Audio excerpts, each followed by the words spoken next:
So I'm excited to say good morning to our YouTube audience on the 13th of March, 2022, and another hello to those of you who are able to be with me in the Caron auditorium, and looking forward to welcoming additional folks in the coming weeks and months as we begin to look at relaxing our COVID restrictions. That's big news for those of you who watch on YouTube. So pay attention to the Caron website, or give us a call and see what the new policies and protocols are as they emerge. And I want to say a thanks officially on the YouTube channel to Jim Hobbs and to Zoe Hill for covering for me for the last several weeks.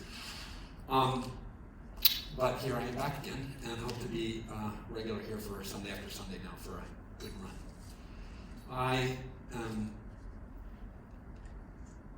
wanting to speak to you about the subject of change. And that would seem trivially, obviously relevant. But, and I've been thinking about it all week, of course. And actually for many years, I've been privileged to bring this subject back as my topic cycle rotates itself around every 18 weeks or so. So on the subject of change, as a gray-haired fellow, I will tell you that as a young boy, I came to be skeptical about true change. I kind of thought that people didn't change. And specifically with respect to my substance use disorder, I envisioned myself, hopefully, if I could live long enough, having some cabin in the woods where I would have like a tap hookup to the front porch and a rocking chair with a bong, so that I could have the beer, the weed, and the mirror in front of me, and everything I would need. And I was just assuming that that would be what retirement was going to look like. And that there would be no diversion from that as a kind of path, because I think at the earliest ages, I was quite aware at some deep level that I was fated to be tied to these substances and behaviors. I knew I was an addict, and I could not imagine that it would ever go away. I learned, one of the things I like to pay attention to is aphorisms or sayings, cliches. And I was just in a meeting on Friday, and there were so many of them that were articulated. It was just, it was almost as if it was a cliche or slogans meeting. And the 12-step community uses these things all the time. And slogans are teaching slogans, but they don't always teach the same thing. So you have to, even in biblical literature, prophetic sayings can sometimes be in tension with each other. So one of the arts of applying slogans and timeless wisdom is to fit the slogan to the occasion, and to not misapply and use a slogan that doesn't really fit, sort of force it onto your desire. The reason I say that is that a slogan with regard to change that I learned as a child was, the leopard doesn't change its spots, right? Did you all grow up that saying? Which we could take as a very, very dark and doom and gloomish forecast for those of us who are afflicted with this challenge in our lives of the kind of imprisonment to substances, relationships, or behaviors that cause us and others so much concern. What if it would be true with regard to that the leopard doesn't change their spots? Then we are fated, if we live, to my little mountain cabin on the hill, which most would not make it. But I take a different moral, or I take a different set of insights, maybe from that slogan as it applies to us. And my insight about that is that if there is a slogan out there that says the leopard doesn't change its spots, then as that applies to us, we are leopards trying to change our spots. And that what that means for me is that this is a deep and complex and difficult and extraordinary kind of change that, when it does occur, causes people to have a certain wonder, awe, and shock. We, those of us who have been here for a long time, have the privilege of watching it happen on a fairly routine basis. I thought I could never change, then I found myself in recovery. I described myself in my early recovery as an atheist, but in my journey of recovery I became interested in the spiritual and theological sort of questions of life. So I went to seminary, became a pastor, and then I became a chaplain. And one of the ways I describe how different it is to be a church pastor and a clinical chaplain here is that the ratio of change is inverted. As a pastor in a church, I experienced a very small number of the people who would come to the church were really interested in some sort of change and really manifested some sort of change. Occasionally I'd have some person, I remember over my 15 years of church ministry, I had 3 or 4 people who even would do things like go to seminary or become missionaries or really dramatically transform their day-to-day lives because of their experience with the traditional faith in which I was a part. But that was a small number compared to the hundreds and hundreds and hundreds of people and families that were cycling through the door wanting, let's say, Sunday school for their kids or, just to be a part of the community in a much more casual way. Then I came to Caron in 2008 under the tutelage of the great Father Bill Holtberg.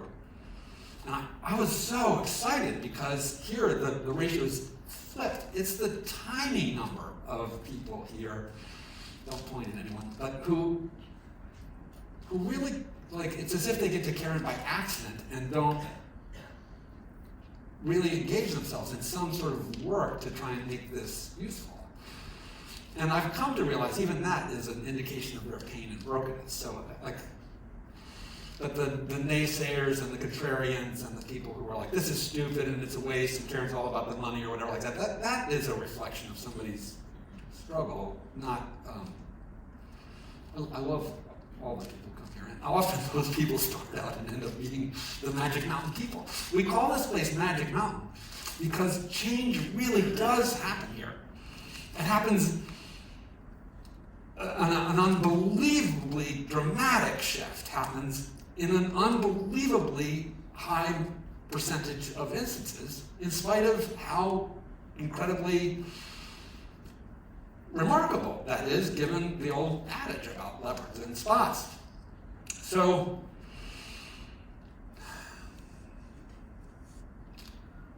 two things I wanted to say. One was about things we're learning about how to support change, and the other is how urgent this is. So let me start with the urgency.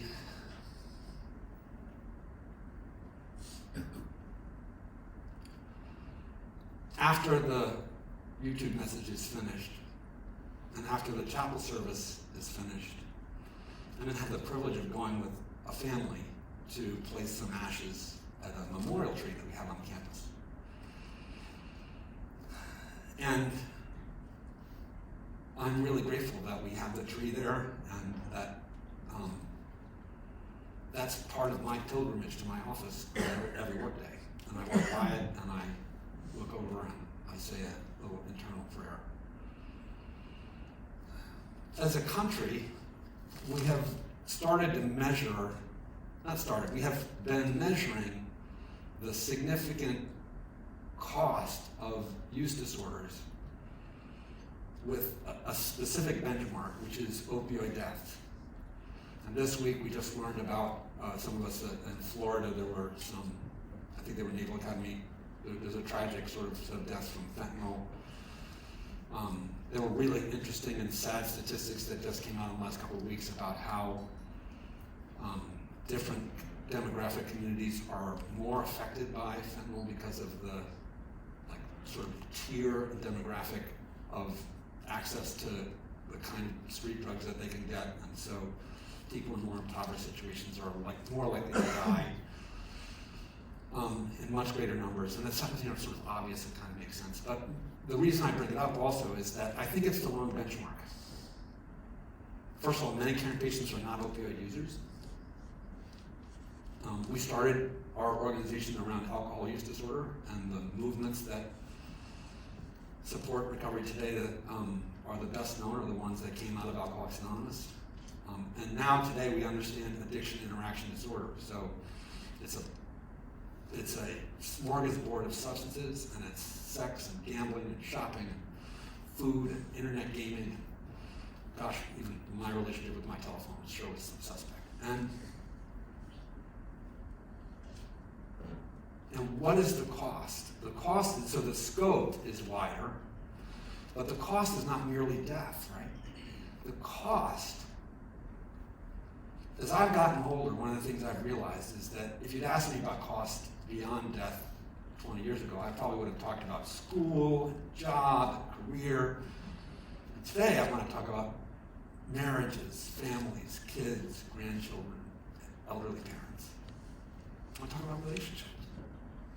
My dear friend, Father Bill, putting families back together, that was one of his, he was known for that gesture and that emphasis in this setting. And that is why changing your spots is so incredibly urgent, is because, yes, there may be death ahead from this. Narcotics Anonymous forecasts jails, institutions, and death. That's a dire forecast. But what about the unbelievable soul pain of people who have loved and adored you and tried to be there for you? And what about your own soul pain as you have had dream after dream shatter itself about those kinds of things, to no longer be alone, and to no longer have this, like the personal imprisonment of being addicted is so rotten. And you can begin to sort of hate yourself and lose hope and freedom. So this is an urgent matter. Is it possible? Can this lever change its spots? Can you or we don't have live stream today, but can the folks that are around the campus that are not able to be in the chapel service today, is this possible? Well, we certainly have anecdotal evidence based on how many people have come through here, and we have more and more documentary evidence. Caron has been part of a movement in the field of addiction care to develop improved outcomes, because the old way was a kind of a binary and overly idealistic way of measuring. You stop and never ever consume any other substance of the particular substance of concern, and you're sober, or you take another drink and we cross that off. We would never measure any other chronic illness in that kind of a binary way. We talk about hypertension and people have diabetes and other sort of ailments that, like this, dog people through the course of their lives, and we celebrate improvement rather than punishing and shaming people when their illness flares up or recurs. And so what is happening is that the field of addiction care is, in the 15 years in which I've been a part of it, I think making incredible strides to improve its understanding and its ability to support you in spot changing. I keep thinking as I say that like Cleveland to Philadelphia. I don't mean that. But you know what I mean. Back to the leopard metaphor. In successful, sustained recovery. And a couple of things to say about the lessons that have recently been sort of clearly learned through good scientific research are that while it is important that there are pharmacological interventions, and Caron has made a shift along with many other providers, you can understand how incredibly important they are. And while there continue to be supportive studies that show that individual and group therapy of various kinds with various methods, CBT, DBT, ACT, all these different acronyms, and especially trauma treatment protocols like EMDR and for those who need it.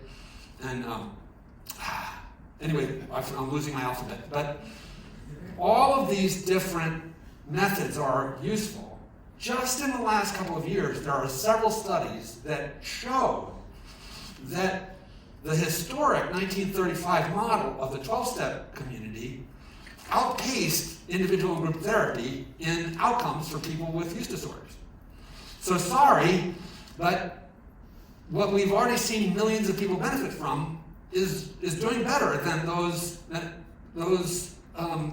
so I'm just going to get a therapist is not going to do as well as, and there's various reasons why. It doesn't take rocket science and evidence-based studies to sort of think about it. If we're supporting people in a chronic trajectory, you can see how a low-cost and longitudinal sort of support mechanism might have a better chance than something that requires you to pay $150 a month and use your insurance, and you're gonna fall off that cliff much faster. And so the old ways work, and in fact, the oldest way, back in the days, I'm a student of scriptures of various traditions.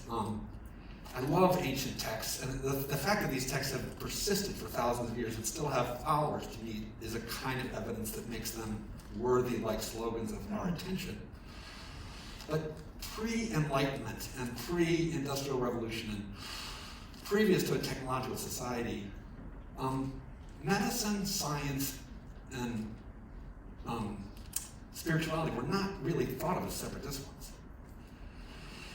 And today, what I would say is that we're coming around to that again. We're coming around to understanding that with the particular kind of transformation that people in the Caron audience, in the Caron patient audience, will be looking for, that it's a comprehensive combination of scientific, behavioral health, medical, and spiritual sort of interventions over a long period of time that are going to support the sustained sort of transformation that is the unbelievable outcome that makes people just think, this is a miraculous thing that has happened in my loved one's life.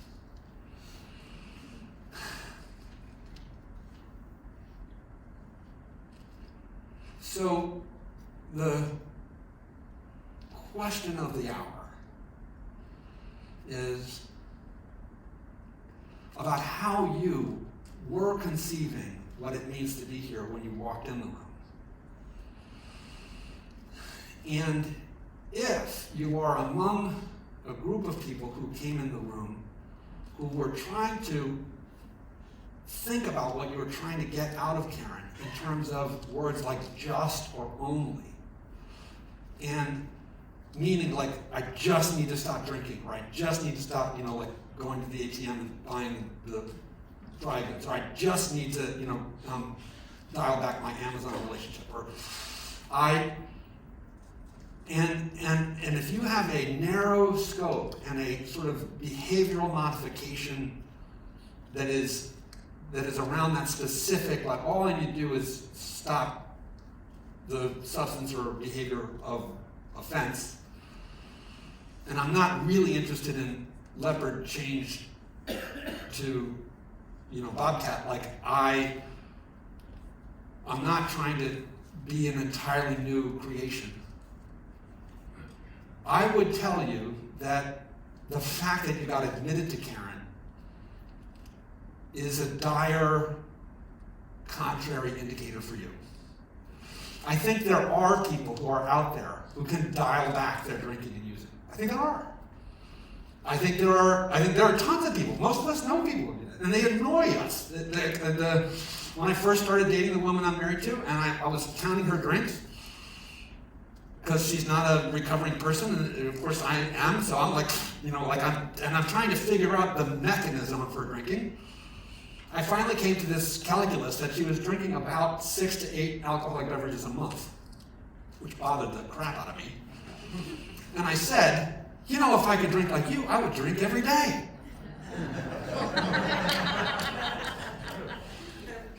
And then I heard it, right? I am not a person for whom a strategy of incremental and contained modification of just the behavior was a reasonable strategy with a sufficient outcome. My third DUI, my unbelievable impoverishment of my soul, the brokenness of my relationships, the toxicology of my liver, all of those things, there's plenty of evidence there. And my guess is there's plenty of evidence for you. Just look at the wristband. you would not have been admitted here if the insurance or your own circumstances, whatever drove you to become a Caron patient, wasn't already like beyond thinking, oh, I could cut back. So you stand at a cliff edge. And while the mystery of this quantum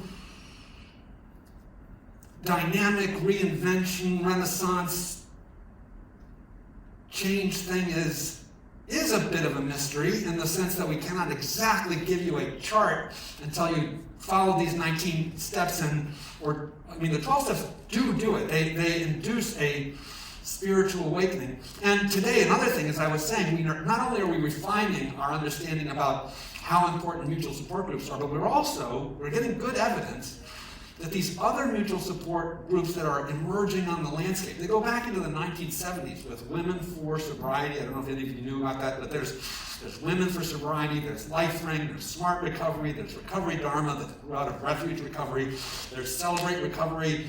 There's another alphabet soup of recovery support communities. And while more studies need to be done, there is evidence that these analogous movements induce similar long-term support and help for those who avail themselves of it.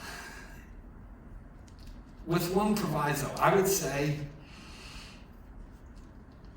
my personal experience of watching people, now that we have a whole menu of options for those supports, when you go to a doctor for an antidepressant, the doctor doesn't give you 5 prescriptions, have you take them home, and have you, you Lexapro today, Wellbutrin tomorrow, Prozac the next day, and just mix and match and see which one you like the best, right? If you get chemotherapy, they're not going to give you 5 chemotherapy drugs and let you mix and match. But sadly, I think now that we have a bunch of options, people are like, oh, I'm going to mix and match. I think that is going to undermine the effectiveness of people's success in seeking to become transformed. So my gentle counsel to you is do the best you can to quickly look at options, but give one an authentic try. Put yourself at the mercy of a movement and under the care of medical and behavioral health supports around it, and commit yourself to a transformational journey. 28 days will not do it. It's not enough. It's a great place to begin to learn how to walk into this new beginning. And I promise you that if you follow the advice in those 3 areas, whatever pharmacological interventions are offered, whatever therapeutic interventions are offered, and whatever mutual support you really put yourself into, and you do what it is that you are encouraged to do, you absolutely can experience the miracle of extraordinary transformation to the point where down the road you'll have people go, wow, I can't believe where you are. Not only are we going to remember a lost loved one, but you're going to hear a couple of people who were adherent a few years ago who are going to come back and tell you that's what's happening for them. And that's why I'm so glad we're going to be inviting alumni back, is because these coin celebrations are part of what I do believe you are craving to hear, is that you can experience this change. And one last thought is that it occurred to me that the leopard changing their spots is like an uncloaking, right? It does require vulnerability. It requires peeling yourself open.